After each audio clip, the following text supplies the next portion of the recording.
From MTN News, this is Montana This Morning. You might have heard all the commotion and wondered what was going on at Belgrade High. I'm Annie Johnson, and coming up, I'll tell you everything. It's a need that goes beyond this particular mountain of pallets, and one local animal shelter received one big donation of it. I'm Cody Boyer in Park County with that story. If you've been struggling with disrupted sleep during the pandemic, what you're eating might be to blame. I'm Laura Podesta with the foods you'll want to try to get a better night's rest. 6:31 right there, the sun shining on this beautiful Tuesday morning. Chet Lehman, Holly Brantley, Matt Elwell with you here. It's streaming across the front lawn here through the pine trees at the KBZK studio. It's lovely out right now. It is beautiful. By the way, I think it's cookies. I think that's what you need to include for your better night's sleep. We'll check in with Laura Podesta about your request in a moment. You're right. It's all mental, Matt, right? It sure is. 90%, 100% of this game is 90% mental. That's right. Temperatures holding into the 30s and 40s for most of us. It looks like we're going to be dealing with some showers for the area for the afternoon and evening. Another round of beneficial rain heading our direction just ahead of our Memorial Day weekend. It does look like a beautiful start. You can see the just beautiful sunrise in the Bozeman area. Our temperature should top out into the mid 60s. A nice shot in Butte as well, as we have a little bit of cloud cover, maybe a few drops falling from the base of those clouds, but temperatures are warming up. We'll talk about what the weekend has in store. That's coming up in just a few minutes. All right, now your headlines. An off-campus incident sent Belgrade schools into lockdown for several hours yesterday. Now, Belgrade police tell MTN News the incident has been resolved, but they do say there may still be some arrests. MTN's Annie Johnson explains what happened. Belgrade High School students were dismissed from school early after being on lockdown for a few hours. We had a complaint during the lunch, just after the lunch hour, of possibly some kids made some threats to some other kids. Not on school property, out in the city. Which prompted students to report the threat to school officials, who called police. There was a rumor there was weapons involved in things, so we came back to school, went into shelter in place in the school while we investigated and tried to come up with what really was going on. The shelter-in-place precaution was also put in place at the elementary and middle school as well. Because we weren't quite sure what, because the incident involved a possible weapon, we had the high school and the nearby schools placed in a shelter in place. As far as the details of what actually happened, officials aren't ready to release that information, but arrests are possible. My feeling is yes, there probably will be, but at this point in time, not yet. Again, the incident did not happen at the high school. No one at the school was ever in any danger. The officers responded here with the school's help. We located all the individuals that were involved or reported involved. So they were basically with police officers and in custody with police officers while we investigated this whole thing. Normal class hours will resume for students on Tuesday. Reporting in Belgrade, Annie Johnson, MTN News. Now for some clarification, some students made threats against other students off campus, and it was reported to the police. Annie asked police if there was ever an actual weapon. Belgrade PD said they cannot release that information yet, but they can confirm there was never a weapon at the school.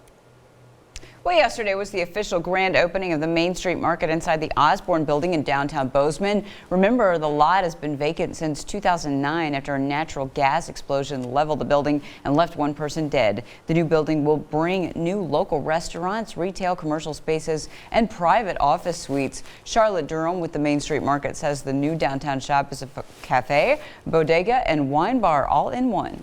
We're just so excited to have a spot where the whole community can gather here.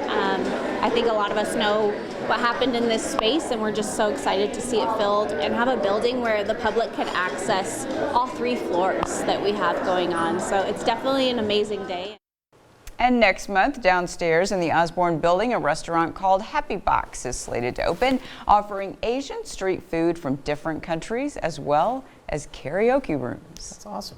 There you go, Chet. 6:30, that's what I need. I know. 6:35 now. A database officially unveiled this weekend.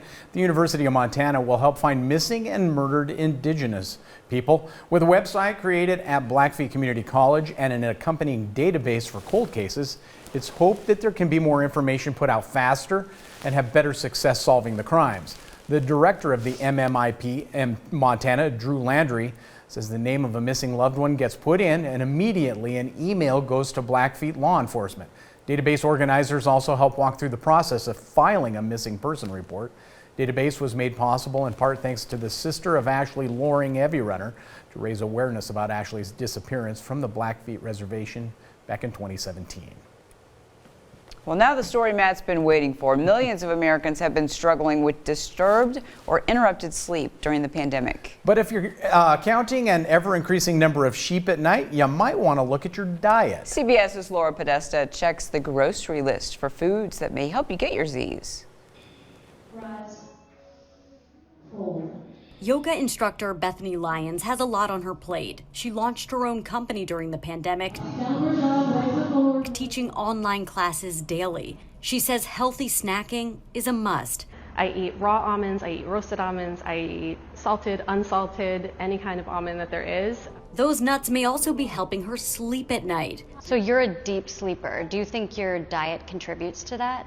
100%. I think sleep and our energy and all of it is very holistic, right? So it's like the way we live our entire lives. Nutrition expert Dr. Nicola Vina says there's a reason people who snack on almonds, walnuts, and pistachios might toss and turn a little less at night. They have high amounts of magnesium, which has been thought to help improve sleep. Another surprising sleep aid, tart cherry juice. It contains a small amount of melatonin, and melatonin is a hormone that we have naturally in our bodies that rises right before we fall asleep.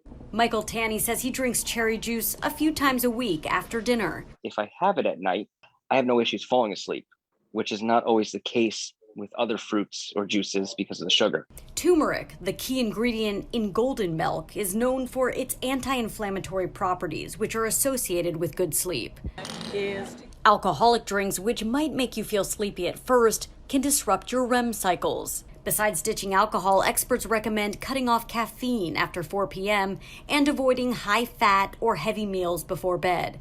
Lyons also prioritizes exercise. She says those good habits help her rest a little easier. Laura Podesta, CBS News.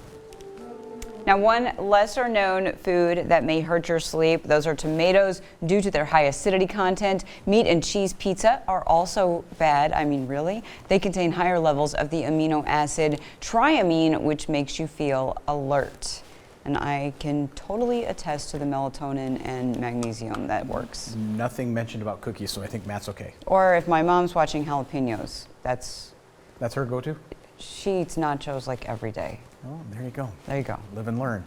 6:38 now in other news, a donation to a Park County animal shelter that goes a long way to help other shelters across the entire state. The staff at Stafford Animal Shelter in Livingston says it's just the first of more to come. MTN's Cody Boyer in our Positively Montana report shows us how this massive donation impacts an often forgotten need.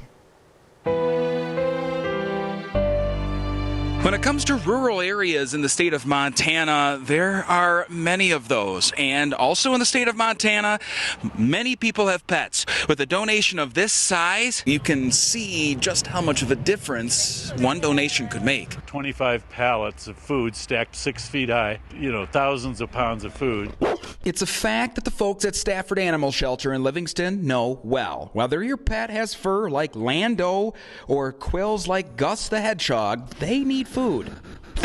And it's a need that shelter director Steve Leach has seen personally and everywhere. I hit every food bank in central and eastern Montana, and they've never had pet food before. When I got up to Browning a month ago, they were waiting. People were waiting for me to show up. That's where this donation, thousands of pounds of pet food and supplies, comes in. The organization of Greater Good provided this food for us. They chose us back last November as the representative that would distribute food throughout central and eastern Montana. It's a mountain of goods that was part of a national effort with Greater Good Charities and Chewy directing resources to pets in highly impacted or rural regions.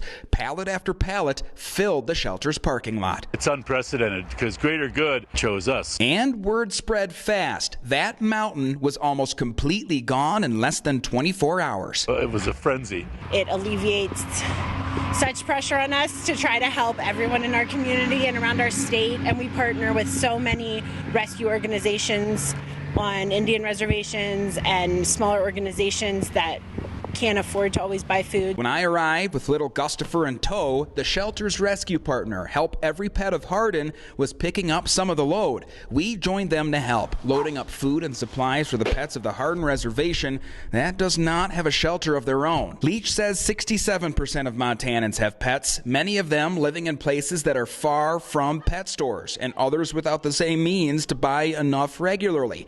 Every little bit helps. So this much, Leach says, goes the extra mile, and it shows. The proof's in the pudding. It's a really good resource for us. And Steve says this isn't the last shipment like this. They're expecting a third one. And when it comes, which they don't know that yet, they'll make sure everybody in the area knows so they, too, can partake in some free pet food. In Livingston, Cody Boyer, MTN News. Well, sailors in the U.S. Navy are getting some extra incentives to get the COVID-19 vaccination shots. What's being offered? That is coming up. But first, let's check in with Gail King to see what's happening at 7 o'clock on CBS This Morning. Good morning to you ahead on CBS This Morning. Today marks 1 year since George Floyd's murder. We'll check on the mood now in Minneapolis. Plus, we'll look at the impact of millions of dollars pledged towards social justice initiatives. And Democratic Senator Cory Booker will discuss new police reform legislation named for George Floyd. It is now stalled in the Senate. And the Foo Fighters' Dave Grohl joins us today. We'll ask about working with his mom on their new streaming series and being inducted into the Rock and Roll Hall of Fame for the second time. Yes, Dave, yes. We'll see you at 7 o'clock on the dot.